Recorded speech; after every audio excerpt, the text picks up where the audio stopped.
فعن أبي هريرة رضي الله عنه عن رسول الله صلى الله عليه وسلم قال والذي نفس محمد صلى الله عليه وسلم بيده لا يسمع بي أحد من هذه الأمة يهودي ولا نصراني ثم يموت ولم يؤمن بالذي أرسلت به إلا كان من أصحاب النار رواہ مسلم۔ حضرت ابو ہریرہ رضی اللہ تعالی عنہ سے روایت ہے، وہ رسول اللہ صلی اللہ علیہ وآلہ وسلم سے روایت کرتے ہیں کہ آپ نے فرمایا، قسم اس ذات پاک کی جس کے قبضہ قدرت میں محمد صلی اللہ علیہ وسلم کی جان ہے،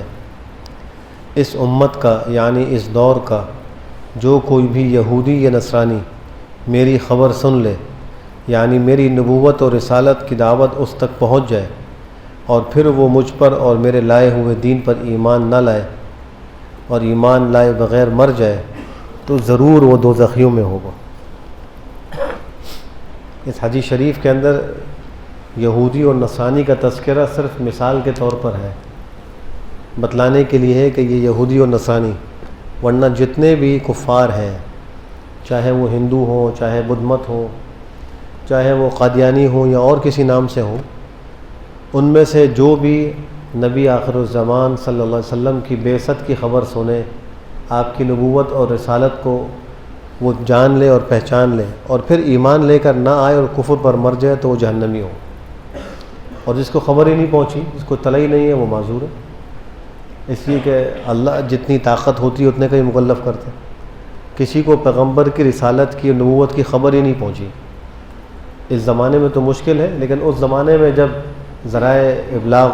اور نشر کے جو وسائل ہیں وہ اتنے زیادہ عام نہیں ہوئے تھے اور جدید نہیں ہوئے تھے، تو اس زمانے میں ممکن تھا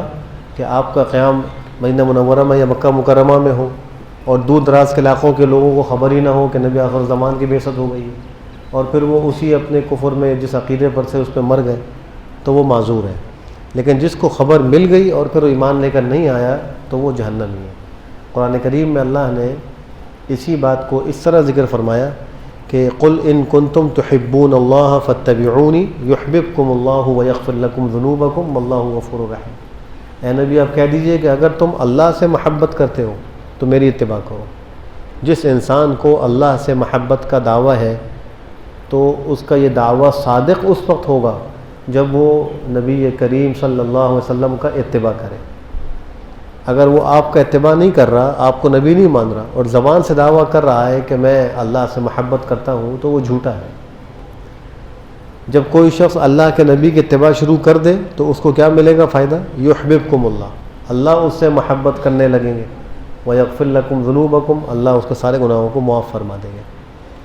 اور اسی مضمون کو دوسرے انداز میں قرآن کریم اللہ نے یوں ذکر فرمایا کہ ان الدین عند اللہ الاسلام، اللہ کے ہاں جو پسندیدہ اور قابل قبول دین ہے وہ دین اسلام ہے۔ وہ دین اسلام وہی ہے جو پیغمبر آخر الزمان لے کر آئے ہیں۔ تو جو آپ کو نہ مانے یا آپ کی لائی ہوئی شریعت کو نہ مانے تو وہ کسی بھی دین پر ہو، وہ اللہ کو پسند نہیں ہے۔ دوسری جگہ یوں فرمایا کہ وَمَن يَبْتَغِ غَيْرَ الْإِسْلَامِ دِينًا فَلَن يُقْبَلَ مِنْهُ، جو دین اسلام کے علاوہ کسی اور دین کو اختیار کرے گا تو ہرگز اس سے قبول نہیں کیا جائے گا اور آخرت میں وہ خسارہ اٹھانے والوں میں سے ہو جائے گا۔ اب یہ دین اسلام کتنی بڑی نعمت ہے، اس سے کیا فائدہ حاصل ہوتا ہے؟ ایک حدیث میں آتا ہے، ایک صحابی ہیں حضرت عبداللہ ابن عامر ابن العاص، وہ کہتے ہیں کہ جب اللہ نے میرے دل میں اسلام لانے کا خیال ڈالا تو میں آپ کی خدمت میں حاضر ہوا، مسلمان نہیں تھا لیکن دل میں خیال آ گیا کہ مسلمان ہو جانا چاہیے، تو آپ کی خدمت میں آیا اور آ کر کہا کہ آپ اپنا ہاتھ پھیلائیے، میں آپ سے اسلام پر بیعت کرنا چاہتا ہوں۔ تو آپ نے اپنا سیدھا ہاتھ مبارک پھیلا دیا۔ جب آپ نے پھیلایا تو کہتے ہیں میں نے اپنا ہاتھ کھینچ لیا۔ آپ نے فرمایا کہ تم نے ہاتھ کیوں کھینچا؟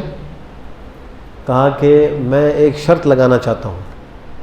تو آپ نے فرمایا کیا شرط لگانا چاہتے ہو؟ کہا کہ یہ شرط لگانا چاہتا ہوں کہ میرے اسلام لانے پر سارے گناہ معاف ہو جائیں، جتنی غلطیاں کوتاہیاں کی سب معاف ہو جائیں۔ تو آپ نے فرمایا کہ تم جانتے نہیں الاسلام یہدم ما کان قبلہ والہجرۃ تہدم ما کانت قبلہا والحج یہدم ما کان قبلہ، اسلام اپنے سے پچھلے سارے گناہوں کو ختم کر دیتا ہے۔ ایک اگر کافر 90 سال بھی شرک میں کفر میں مبتلا رہے اور دنیا بھر کی خرافات اور گناہ کا ارتکاب کرتا رہے، لیکن جب وہ صدق دل سے ایمان لائے گا تو 90 سال کے سارے گناہ اس کے معاف ہو جائیں گے، ایک دفعہ اسلام لانے سے معاف ہو جائیں گے۔ یہ اتنا اچھا ریموور ہے۔ اور فرمایا کہ ہجرت بھی اپنے سے پہلے کے سارے گناہوں کو ختم کر دیتی، مٹا دیتی ہے۔ اور حج بھی، جب انسان حج کر کے آتا ہے تو حدیث شریف کی روح سے وہ ایسا ہے جیسا کہ اس کی ماں نے اس کو آج ہی جنا ہے، گناہوں سے بالکل پاک و صاف ہو کر آتا ہے۔ لیکن اس میں یہ جو دو چیزیں آخر کی ذکر ہوئی ہیں، دو شرطیں ہیں۔ ایک شرط تو یہ ہے کہ وہ اخلاص کے ساتھ عمل کرے، یعنی ہجرت کرے تو اخلاص کے ساتھ کرے، حج کرے تو اخلاص کے ساتھ کرے۔ اگر ریاکاری اور دکھلاوے کے لیے کیا ہے تو وہ تو اللہ کے یہاں قبول ہی نہیں، تو اس کا ثمرہ بھی ظاہر نہیں ہوگا، اور جو گناہوں کو معاف کرنے کا اللہ نے اس پہ ایک اثر رکھا ہے وہ ظاہر نہیں ہوگا۔ اور دوسرے یہ کہ اس سے، ان دونوں اعمال سے وہ گناہ معاف ہوں گے جو بندے اور اللہ کے درمیان میں ہیں، جو انسانوں کے آپس کے معاملات ہیں، کسی نے کسی کا حق مار لیا، زمین دبا لی، پیسہ دبا لیا، چوری کر لی، کسی کے پیسوں کے اوپر ڈکیتی کر لی، اس کو چھین لیا، تو یہ سارے جو حقوق العباد ہیں، اب وہ جتنے مرضی حج کرتا رہے، جب تک صاحب حق کو اس کا حق واپس نہیں کرے گا، جب تک اسے معاف نہیں کرائے گا، تو حج سے اس کا یہ گناہ بھی معاف نہیں ہوگا۔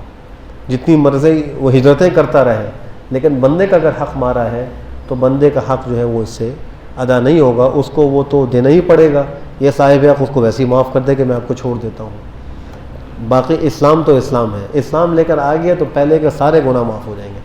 اس کو تو اللہ نے بہت اونچا مقام عطا فرمایا، لیکن اسلام کے اندر جو جزوی اعمال ہیں، جن کے بارے میں کہیں کہیں حدیث میں آیا ہے کہ وہ سارے گناہوں کو ختم کرنے کا ذریعہ ہے، تو ان میں یہ دو قاعدے موجود ہیں کہ صدق دل کے ساتھ اس عمل کو کیا جائے، اور بندے کا حق نہ ہو تو پھر وہ سارے گناہ پچھلے ختم کر دیتے ہیں اعمال۔ اب ہم سب کو اس کی ضرورت ہے کہ ہم ایک تو اسلام کو اللہ کی بہت بڑی نعمت سمجھیں، اس پر اللہ کا شکر بھی ادا کریں، شکر سے نعمت میں اضافہ ہوتا ہے، ہمارا اسلام بڑھے گا۔ دوسرے، اس کی تجدید بھی کرتے رہنا چاہیے۔ کبھی ہم سے کوئی ایسا قول سرزد ہو گیا، کوئی ایسا فعل ہم نے کر لیا جو ہمارے اسلام کو ختم کرنے والا ہے، تو تجدید اسلام سے